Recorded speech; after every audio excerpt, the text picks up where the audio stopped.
Hello दोस्तों। तो देखो, हम पढ़ रहे थे कक्षा 10 का अध्याय नंबर 11 विद्युत धारा के बारे में पढ़ रहे थे। और हमने पिछली क्लास में क्या क्या पढ़ लिया था? समांतर क्रम और श्रेणी क्रम के बारे में अध्ययन किया था। और आपको मैंने ये भी बताया था कि वहां से किस तरह से कैसे क्वेश्चन बनते हैं। तो आज चलिए हम इसी चैप्टर को आगे बढ़ाते हैं। और आज हम पढ़ेंगे इस चैप्टर में विद्युत धारा का तापीय प्रभाव के बारे में। किसके बारे में? विद्युत धारा का तापीय प्रभाव क्या होता है। तो देखो दोस्तों, विद्युत धारा का तापीय प्रभाव क्या होता है, जैसा कि आपने लगभग अपनी लाइफ में देख भी रखा होगा कि बहुत सी बार क्या होता है, हम किसी वस्तु को लाइट में लगाते हैं या किसी भी डोरी को क्या करते हैं, अपने बोर्ड में लगाते हैं लाइट में, तो कभी कभार वह डोरी क्या हो जाती है, गर्म हो जाती है। होती है या नहीं होती? होती है। हो या फिर बहुत से ऐसे उपकरण होते हैं, जैसे हीटर देखा है आपने। तो हीटर को जब लाइट में लगाया जाता है या उसमें हीटर के अंदर विद्युत धारा प्रवाहित की जाती है, तो हीटर की जो कुंडली होती है वह धीरे धीरे लाल रक्त कलर की हो जाती है, तप्त कलर की लाल लाल सी दिखाई देने लग जाती है। मतलब उसमें जब विद्युत धारा प्रवाहित होती है उसकी कुंडली में, तो वह उसकी कुंडली का रंग आपको रक्त के जैसा दिखाई देगा, लाल सा। मतलब वो गर्म हो जाता है। ऐसा क्यों होता है? क्योंकि वह कुंडली में जब धारा प्रवाहित होती है तो क्या होती है, वहां पे ऊष्मा उत्पन्न हो जाती है। ऊष्मा उत्पन्न होने के कारण वह हमें लाल सी दिखाई दे, जैसे कोई आग जल रही हो। महसूस किया है ना आपने कभी? और आने वाले इस टाइम पे जैसे सर्दी आ रही है तो बहुत से हीटर का भी उपयोग करेंगे। जो पुराने हीटर थे क्या, तो उनमें जिसे आप सिगरी भी बोलते हो, लाइट वाली सिगरी, तो देखना उसमें बहुत सारी भोजन भी बनाएंगे। तो वह युक्तियां किसका प्रभाव है?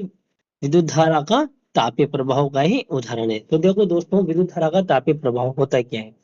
जैसे मान लो ये कोई परिपथ है, ये कोई मैं परिपथ बना रहा हूं आपको समझाने के लिए। और यहाँ कोई पदार्थ है। तो ये देखो, ये यहाँ पे कोई किसी वोल्ट की वी वोल्ट की कोई बैटरी जुड़ी हुई है, और इसका ये धनात्मक सिरा है, ये इसका ऋणात्मक सिरा है। तो इस वस्तु का ये भी क्या होगा, धनात्मक सिरा होगा, ये भी ऋणात्मक सिरा होगा।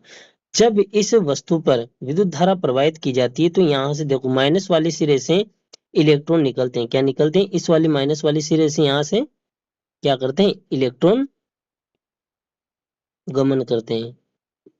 करेंगे ना माइनस वाले सिरे से, क्योंकि इलेक्ट्रॉन पे कौन सा आवेश होता है, ऋणावेश होता है। मतलब इलेक्ट्रॉन ऋणात्मक सिरे से उत्पन्न होते हैं।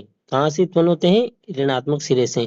तो इलेक्ट्रॉन पर माइनस आवेश होता है। तो देखो, ये इलेक्ट्रॉन कहाँ गति करेंगे, इस प्लस वाले सिरे की ओर गति करेंगे। और यह इलेक्ट्रॉन गति करके कहाँ टकराएंगे, इस धनात्मक वाले सिरे से टकराएंगे। टकराएंगे नहीं टकराएंगे, दिख भी रहा है आपको, इस वाले सिरे से आगे टकराएंगे। अब जैसे जैसे जितने इलेक्ट्रॉन इधर से आते जाएंगे और इस धनात्मक सिरे पर टकराएंगे, तो ये इलेक्ट्रॉन क्या करेंगे, अपनी ऊर्जा इस धनात्मक वाले सिरे को देते रहेंगे। जिससे क्या होगा, ये इलेक्ट्रॉनों की ऊर्जा कहाँ ट्रांसफर हो जाएगी, इस धनात्मक सिरे पर ट्रांसफर हो जाएगी। और जैसे ऊर्जा ट्रांसफर होगी तो यहाँ क्या होगा, इस वस्तु का ताप बढ़ जाएगा। बढ़ेगा नहीं बढ़ेगा इस वस्तु का ताप? और धीरे धीरे ये वस्तु क्या हो जाएगी, गर्म हो जाएगी। और इसी को क्या कहा जाता है, विद्युत धारा का तापीय प्रभाव।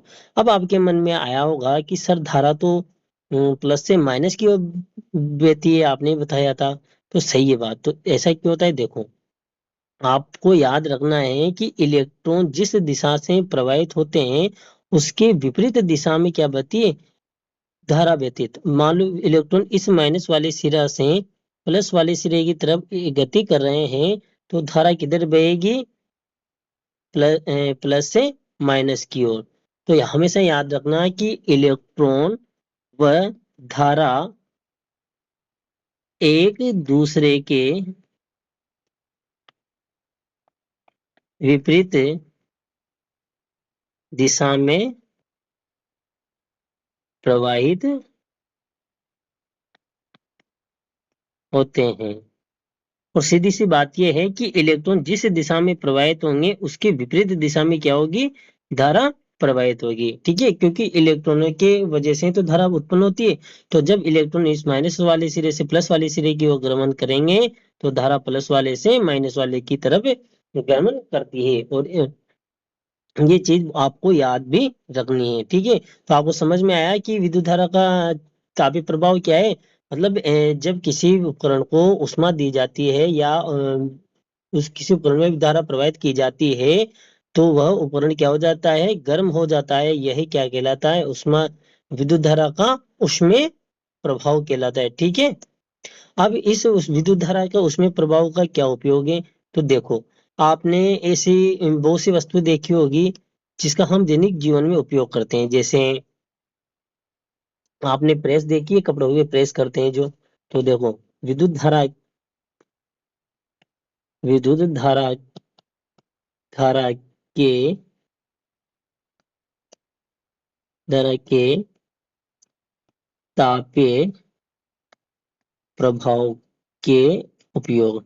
देखो, विद्युत धारा का तापीय प्रभाव का क्या क्या उपयोग है। तो क्या क्या उपयोग है हमारे दैनिक जीवन में। जैसे हीटर, हीटर में अपन सर्दियों में खाना बनाते हैं और सर्दी से बचने के लिए भी इसका उपयोग करते हैं। तो हीटर में भी क्या होता है, विद्युत धारा प्रवाहित करने पे वो गर्म हो जाता है और इसी की ऊष्मा का उपयोग हम भोजन बनाने में और सर्दी से बचने में करते हैं। इस्त्री, जिसे प्रेस भी बोलते हो, प्रेस भी क्या होती है, ये भी विद्युत धारा के तापीय प्रभाव पर ही कार्य करती है, उसमें प्रभाव पर ही कार्य करती है। क्योंकि जब प्रेस में विद्युत धारा प्रवाहित होती है तो वह गर्म हो जाती है और गर्म होने की वजह से हम क्या कर पाते हैं, हमारी वस्त्रों को प्रेस कर पाते हैं, मतलब सल निकाल पाते हैं। उसी तरह एक युक्ति है टोस्टर, ये भी विद्युत धारा के तापीय प्रभाव पर आधारित युक्ति है। तो आपको यह चीजें इंपॉर्टेंट याद रखनी है कि विद्युत धारा के तापीय प्रभाव के कौन कौन से उदाहरण या किस किस में उपयोग आता है, या कौन कौन सी वस्तुएं विद्युत धारा के तापीय प्रभाव पर कार्य करती है। आपसे एग्जाम में सीधा सा एक क्वेश्चन पूछा जाएगा कि विद्युत धारा के तापीय प्रभाव पर आधारित 3 युक्तियों के नाम या 4 युक्तियों के नाम लिखिए। तो आइए अब हम देखते हैं विद्युत धारा का तापीय प्रभाव होता क्या है। नोट्स के द्वारा पढ़ते हैं। अब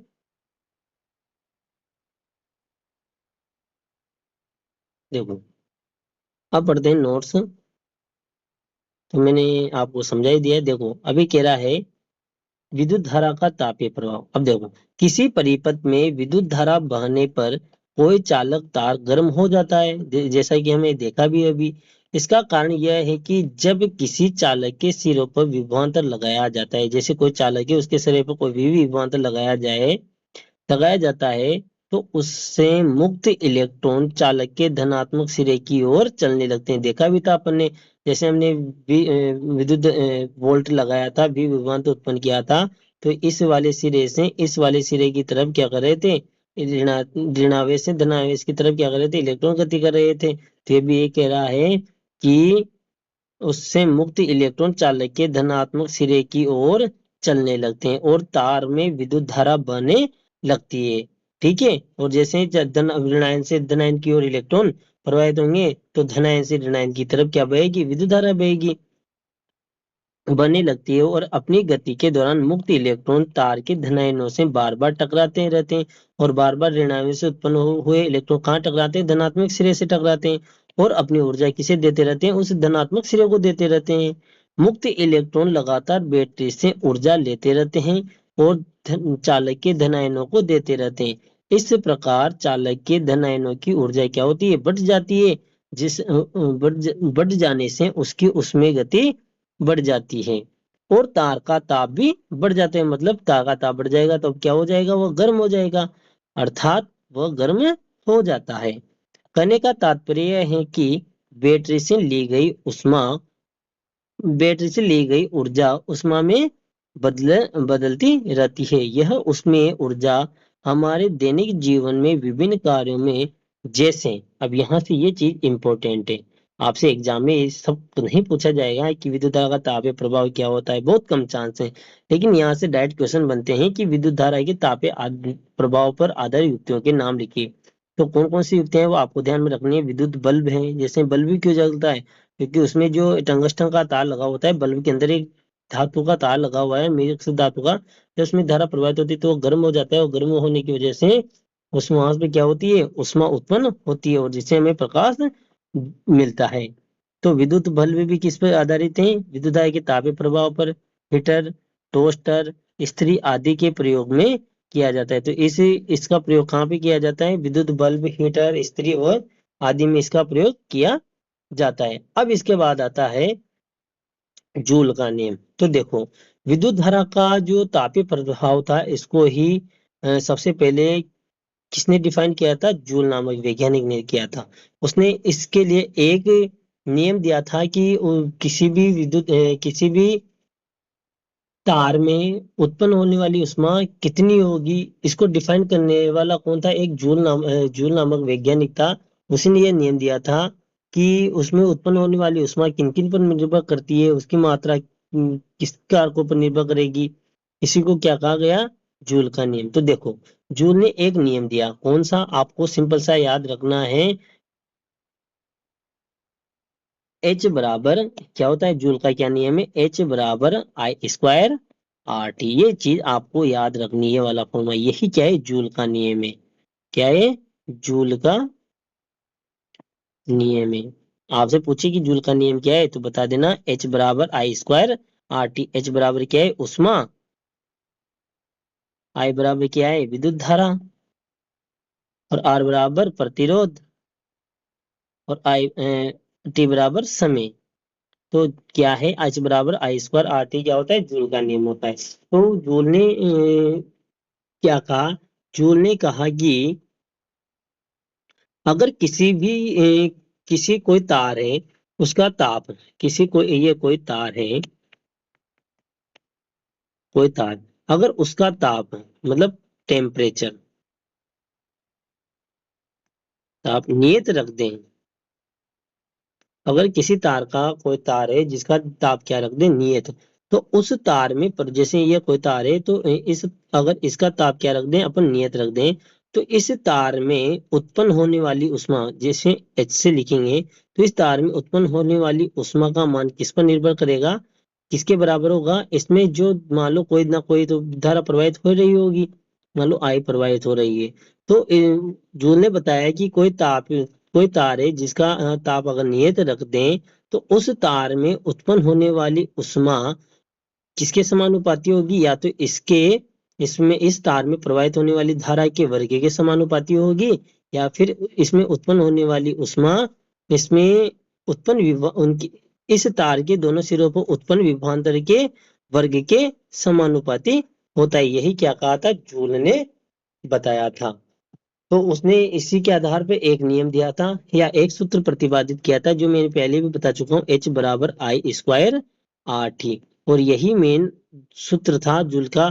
तो आपको सीधा सा इतनी सारी बातें याद ना रखकर सिर्फ इतना ऐसा याद रखना है कि जूल का नियम क्या होता है, एच बराबर आई स्क्वायर आर टी होता है। ठीक है, अब देखो, अब पढ़ते हैं अपन नोट से। और ये नियम बहुत इंपॉर्टेंट है दोस्तों, कि आपसे एग्जाम में डायरेक्ट पूछ सकता है कि जूल का नियम लिखिए, तो आप उसे पे इतना सा याद रखना है। और चाहो तो परिभाषा भी याद रख सकते हो, अगर फिर भी अगर परिभाषा याद नहीं रहे, तो आपको कम से कम ये चीज तो याद रखनी ही है।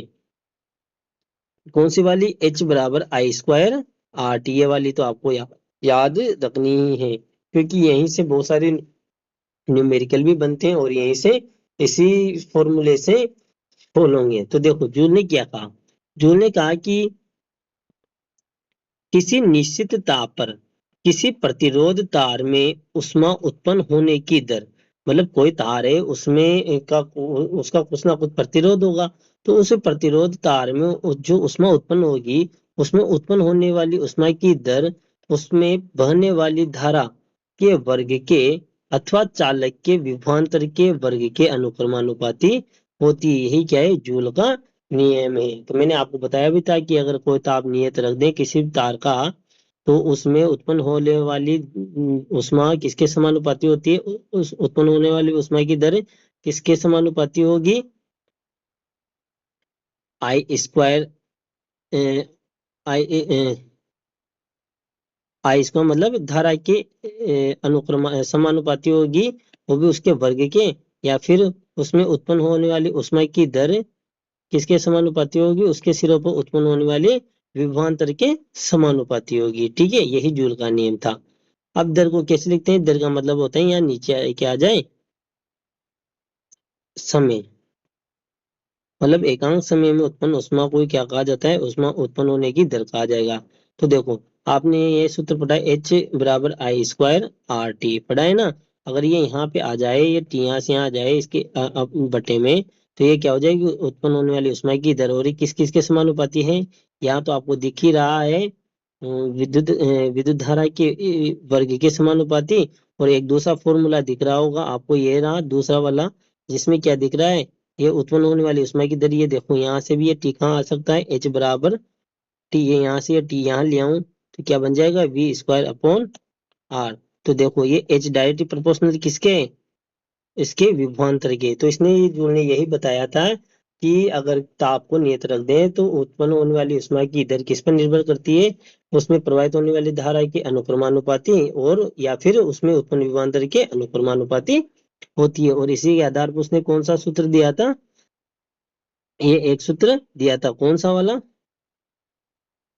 ये रहा एच, जिसे कहा एच बराबर क्या होता है, उष्मा होता है, क्या होता है, उष्मा। तो एच बराबर उष्मा बराबर आई स्क्वायर आर टी, और ये आपको याद रखना है, बाकी दो याद रहे ना भी रहे तो भी चलेगा। अब देखो इन दो को रटना भी नहीं है, नीचे वाले को, ये इसी से उत्पन्न हुए हैं। अब वो कैसे हुए हैं देखना, मैं आपको बताता हूँ कि इसी सूत्र से, इसी वाले सूत्र से ये दोनों सूत्र कैसे बने हैं। देखो जैसे मैं यहाँ पे बताता हूँ मैं आपको, जैसे आपको याद है एच बराबर आई स्क्वायर आर टी। अब देखो अपन ने एक सूत्र पढ़ा था, V बराबर क्या होता है, जूल का ओम का नियम क्या कहता है, ओम का नियम V बराबर आई आर, यही होता है ना। अब देखो जूल ने तो ये नियम दिया था H बराबर आई स्क्वायर आर टी, जहाँ आई क्या है, विद्युत धारा, आर प्रतिरोध और टी समय है। तो अब देखना V बराबर क्या होता है, V बराबर आई आर होता है। अब यहाँ पे ये R दिख रहा है आपको, अब इस R की जगह मैं क्या रख सकता हूँ, ओम के नियम से। देखो R बराबर क्या होता है, ओम के नियम से R upon V upon, R बराबर वी अपॉन आई होता है नहीं होता, मतलब जहां पे आर है वहां पे मैं वी अपॉन आई लिख सकता हूँ, नहीं लिख सकता, लिख सकता हूँ। तो रखो देखो H बराबर आई स्क्वायर, अब यहाँ आर है, आर की जगह क्या लिख दूं मैं, V अपॉन आई लिख सकता हूँ, और ऊपर ऐसे कैसा टी। तो देखो यहाँ है एक आई, यहाँ से यहाँ दो आई है तो एक कट जाएगा, तो क्या बच जाएगा, H बराबर आई इंटू वी इंटू टी, क्या बन जाएगा, आई इंटू वी इंटू टी। तो H बराबर, इसको मैं ऐसे भी लिख सकता हूँ, वी आई टी। तो देखो एक फॉर्मूला ये बन गया, और दूसरा फॉर्मूला भी यही है, H बराबर वी आई टी, बन गया दूसरा फॉर्मूला।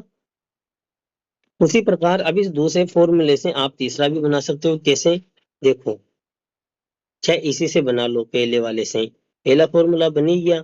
अब दूसरा बनाते हैं।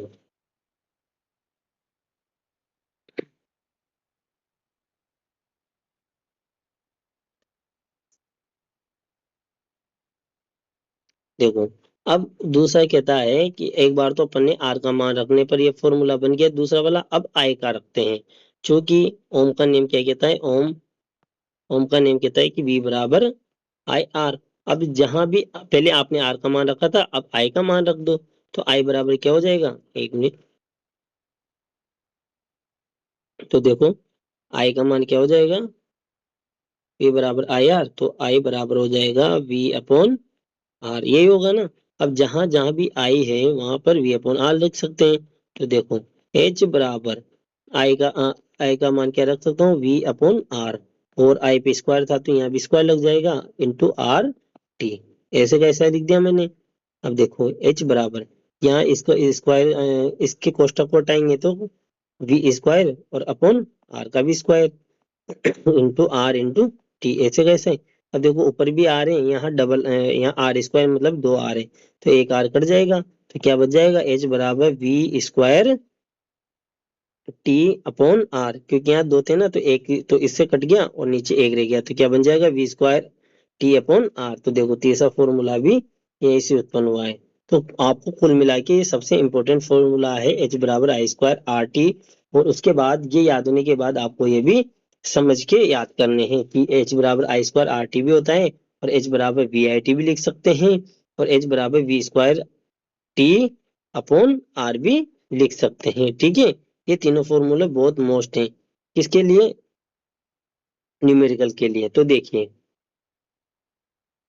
अब आगे चलते हैं।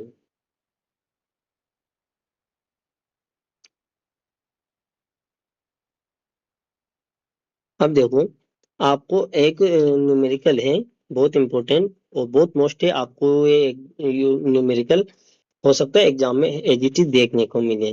तो देखो क्वेश्चन क्या कह रहा है कि किसी 4 ओम के प्रतिरोध से प्रति सेकंड 100 जूल ऊष्मा उत्पन्न हो रही है, तो प्रतिरोधक के सिरों पर विभवांतर ज्ञात कीजिए।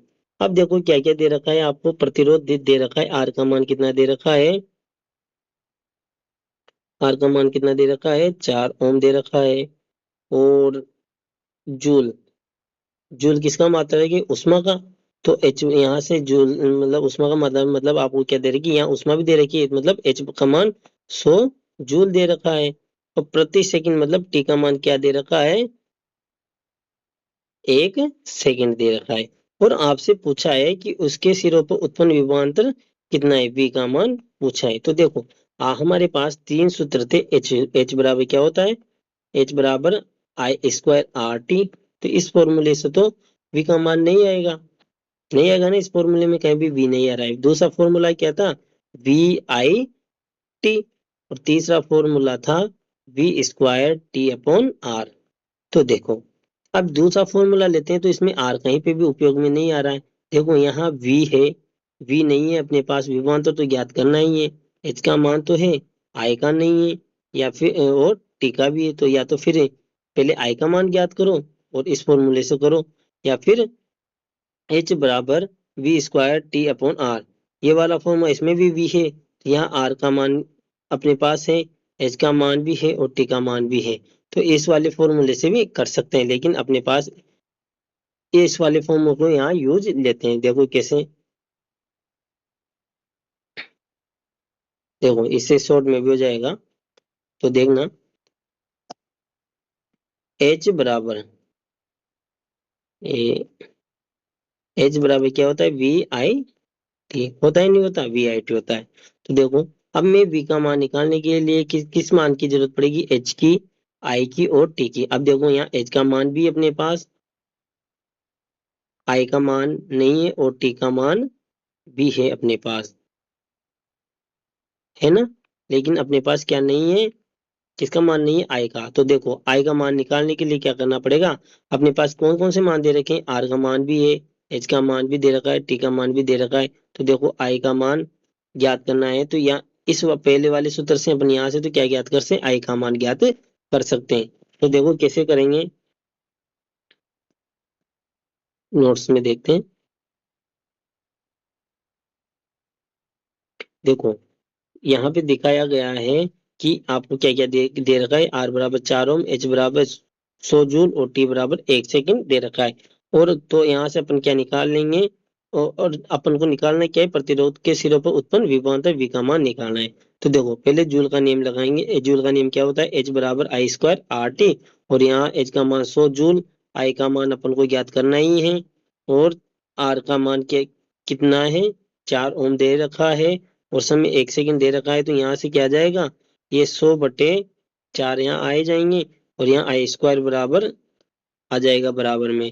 तो देखो, अब ये स्क्वायर को हटाएंगे तो क्या है, क्या करेंगे, यहाँ से स्क्वायर हटाएंगे तो यहाँ पे ये स्क्वायर कहाँ चला जाएगा, इसके रूट में चला जाएगा, चला जाएगा ना। तो यहाँ से स्क्वायर हट गया। देखो, अब 100 का रूट कितना होता है, वर्गमूल कितना होता है, 10, और 4 का वर्गमूल 2 होता है। तो यहाँ से ये स्क्वायर नहीं है अब। तो देखो, और 10 में 2 का भाग देंगे तो कितने आ जाएंगे, 5। मतलब आई का मान कितना हो गया, 5 एम्पियर आ गया। अब देखो अपने पास आई का मान है, टी का मान भी है, और वी का मान अपन को ज्ञात करना ही है, और एच का मान भी है। तो अब इस वाले फॉर्मूले में रखकर अपन क्या कर लेंगे, वी का मान ज्ञात कर लेंगे। तो एच का मान कितना है, 100 जूल, वी का मान अपन को ज्ञात करना ही है, आई का मान 5 एम्पियर अपन ने ज्ञात कर ही लिया, और टी का मान 1 सेकंड आई गया तो v बराबर क्या हो जाएगा 100/5 आ जाएगा। और 100 में 5 का भाग देंगे तो 20 आ जाएंगे। और वोल्ट विभवांतर का मात्रा क्या होता है वोल्ट होता है। तो यहाँ पे कितने आंसर आ जाएंगे 20 वोल्ट आंसर आ जाएंगे। तो ये न्यूमेरिकल आपको बार बार प्रैक्टिस करनी है।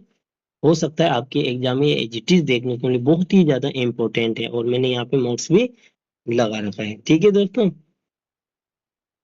तो देखो अब आता है अगला टॉपिक, विद्युत धारा के तापीय प्रभाव के अनुप्रयोग। और यहाँ से क्वेश्चन बनेगा तो वो आपसे पूछ सकता है कि विद्युत धारा के तापीय प्रभाव के अनुप्रयोग क्या क्या है। तो देखो कौन कौन से अनुप्रयोग हैं यहाँ पे। विद्युत धारा जब जब उच्च प्रतिरोध से गुजरती है तो उसे गर्म कर देती है। विद्युत इस्त्री, विद्युत टोस्टर, विद्युत केतली, तो यहाँ भी विद्युत इस्त्री, विद्युत मोटर या टोस्टर, विद्युत केतली और विद्युत हीटर आदि जूल के तापन प्रभाव पर आधारित युक्तियां। तो आपको इन युक्तियों के नाम याद रखने हैं कि जूल के तापन प्रभाव पर कौन कौन सी युक्तियां आधारित हैं। ठीक है, दूसरा उपयोग है विद्युत तापन का उपयोग प्रकाश उत्पन्न करने में भी किया जाता है। किसमें किया जाता है प्रकाश उत्पन्न करने में भी, मतलब विद्युत बल्ब में भी किसका उपयोग किया जाता है जूल के तापन के नियम का प्रयोग किया जाता है। जैसा कि विद्युत बल्ब में होता है, विद्युत बल्ब में होता है बल्ब के तंतुओं को टंगस्टन से बनाया जाता है। तो आपसे दूसरा क्वेश्चन यह पूछ सकता है कि विद्युत जो बल्ब होता है उसका जो बल्ब का तंतु होता है वो किससे बनाया जाता है टंगस्टन। किससे बनाया जाता है टंगस्टन से बनाया। और टंगस्टन को किससे लिखते हैं डब्ल्यू से लिखा जाता है, टंगस्टन से बनाया जाता है। जिसका गलनांक कितना होता है 3380 डिग्री सेंटीग्रेड होता है। तो ये भी आपको याद रखना है। बल्ब में टंगस्टन फिलामेंट्स प्रवाहित धारा द्वारा तप्त होकर ऊष्मा व प्रकाश देते हैं। तो ठीक है, दूसरा उपयोग ये है।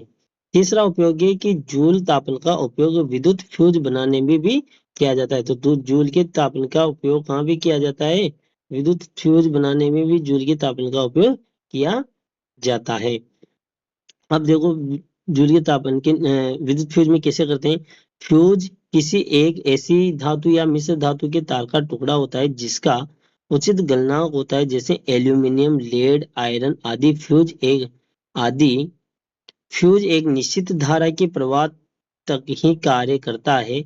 उससे अधिक धारा पर होने पर यह पिघल जाता है तथा धारा प्रवाह बंद हो जाता है। यह अनुमतांक फ्यूज 5 एम्पीयर का प्रयुक्त करना चाहिए।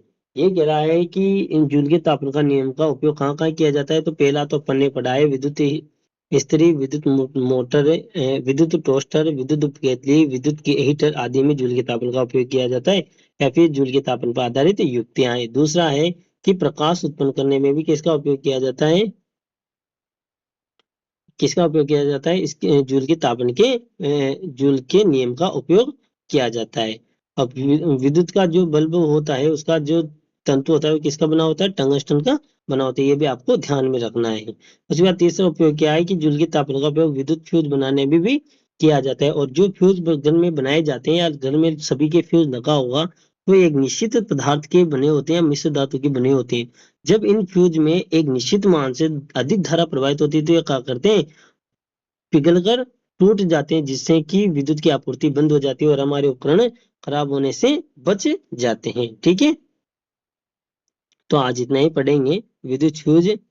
और कल अपना अंतिम टॉपिक है विद्युत शक्ति। क्या है कौन सा टॉपिक है विद्युत शक्ति। और विद्युत शक्ति के बाद कुछ न्यूमेरिकल्स हैं और कुछ प्रश्न उत्तर हैं और इसके बाद हमारा चैप्टर खत्म हो जाएगा। तो प्लीज अगर आपको ये चीज पसंद आई हो, हमारे द्वारा जो मैटर आपको उपलब्ध कराया गया है, अगर आपको अच्छा लगे और आपको अगर हमारी मेहनत दिखाई दे तो प्लीज हमारे इस चैनल को लाइक करें, सब्सक्राइब करें और अपने दोस्तों को भी शेयर करें। ओके दोस्तों, बाय।